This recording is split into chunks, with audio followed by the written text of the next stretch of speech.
Rudy Gobert tonight looks like he's in a tough spot where either you got to step up or you got to hang back. In terms of the game plan that you guys executed tonight, how would you describe how effective it was against him?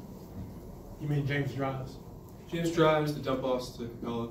I mean, that's, James just has to do a good job. They can't take everything away there, and, Gobert does a good job. And I thought James was really effective tonight and just mixing up floaters all the way to the rim, getting Clint, kicks out like 3 times in a row to PJ, who knocks him down.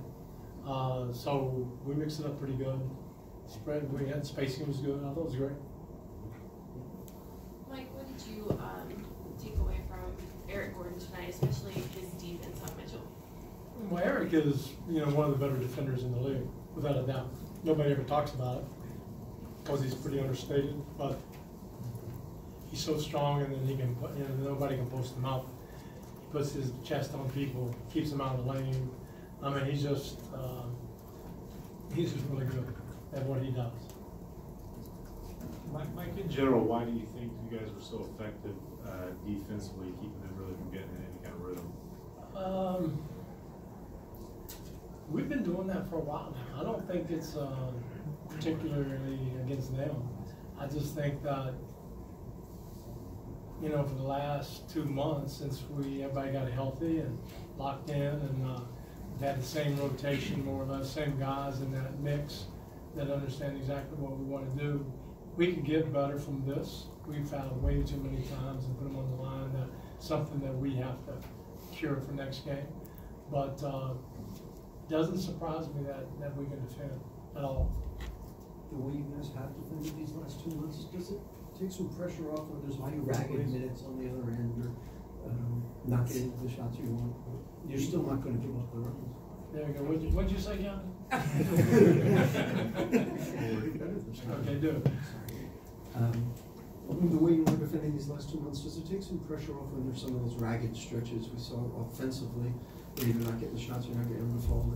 Yeah. There's not the big run to answer either. Yeah, I do.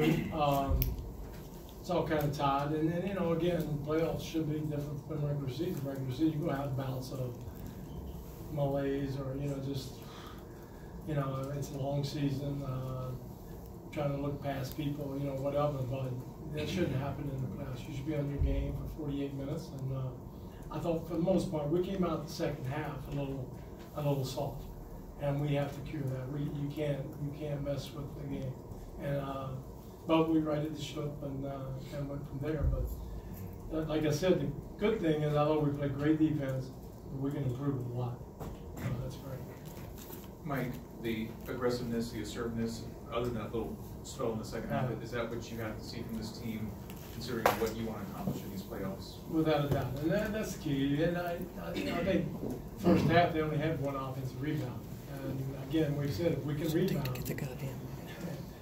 and then get into people like we did, and we fouled way too much. But when we do that, we're really good defense. We had some really good defensive players, and then Clint was getting all the big rebounds, and we're boxing out well, and didn't have too many lapses of just concentration. Mike, you're up 12 after the third quarter, and to be able to build on the lead when James is out, and we've talked about this a lot, but just how comforting it is to have Chris out there. This is comforting as any Hall of Fame point guard you have on the floor against maybe their second line guys. Man, Chris is. James has been so good this year that you forget how good Chris is sometimes. He's I thought he had a great year this year, and any big moments and big times, he's stepping right up. So to answer your question, very comforting, not surprising in the least. Mike, you talked about coming out third quarter was soft. They got to within 5, but then you go on a 10-0 run. How big was that sequence? Well, yeah, we should never got it to 5. I didn't think. I just thought we were a little careless, and things happen, and it seems to me to say, oh yeah, there is another team that's playing hard. So we'll look at the film a little bit, and you're going to have ups and downs. I've never seen a game hardly yet where you come out and you go up 6, you go up 8, you go up 12, you go up 20, you go up 30, game's over. It doesn't happen that way. You go up 12, you go to 4, you go up 20, you go back to 8. just it's up and down. That's why they have 3-point line, 24/7 clock, and you got the greatest athletes in the world out there. And when you're going well, it goes up. When you're going to spell, it doesn't. And they go well, it goes down. So I just, you know, we just got some really smart players. But I thought when they got down to 5, they buckled down a little bit more. And the other team ran out of good stuff, or they did good stuff 3 or 4 times. Well, then 1 or 2 times they didn't, got up back up to 8 or 9. How valuable is it when you have everyone in your starting lineup scoring the way they did tonight and kind of taking some of the load off James? Well, that's, you know, that's a lot that have to do with James, because he was creating a lot of that. And yeah, that's key. As long as we share the ball and we're making the right plays, because we can get James, or James can get himself. And he gets himself in position that, okay, it's either a layup, a lob, or it's going to be a 3. And we can't design plays better than that. You know, we can run fancy plays, you want to end up with James getting up to the lob, or, you know, so we just go right to it and cut out the middleman. And then when you add Chris onto it, who makes unbelievable, and the rest of the guys. And when PJ and Daniel House, they hit a little streak when they were making 3s, it's really tough on people. Like they use that force James Harden right strategy, the kind of trying to take away that step back. How have you guys improved on that game plan since the Milwaukee game, and especially from James' point of view too? You know, to be honest with you, it's not that we improved. Probably we've seen it a little bit more often now, and so and James just adjusts to it. It's like he does with everything. They throw something at him, he might get him a little bit, and then he just figures it out, and they don't get him on it anymore. And that's why he's so good offensively. I mean, it makes me smile, it makes me laugh, and he's just so good. I don't know what you do. No, he can have a bad game, and they'll contribute to something. No, it's sometimes humans have bad games, and you're not stopping him. I don't care what you do.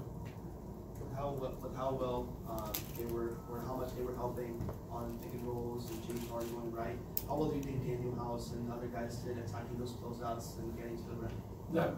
That was big. Again, they strung together 4 or 5 threes and just kind of broke it open. It was like hanging at 8, 9, and then PJ, especially in the first half, hits 3 in a row, if I'm not mistaken. And Daniel House in the second half hits a couple in a row. Eric hits 1. When we do that, then I don't know what you do. I mean, it's a little bit like playing Golden State. You got to keep scoring. If you don't keep scoring, we are going to keep scoring. So the only way you can combat it is score more. Last question. How impressed were you with House playing in his first playoff game? Good. It was really good. You know, a little slow start, I thought, but then he came on and he gave some really good minutes. But the whole thing with him, PJ, they might hit shots, might not. As long as he's playing hard, getting rebounds, keeping his hands up, not fouling people, getting back on defense, his athleticism we need. And that's really all. He can change games that way. Now, if you get 3s on top of it, now, you know, you're talking, you know, elite. Thank you. Thank you. James, Chris, and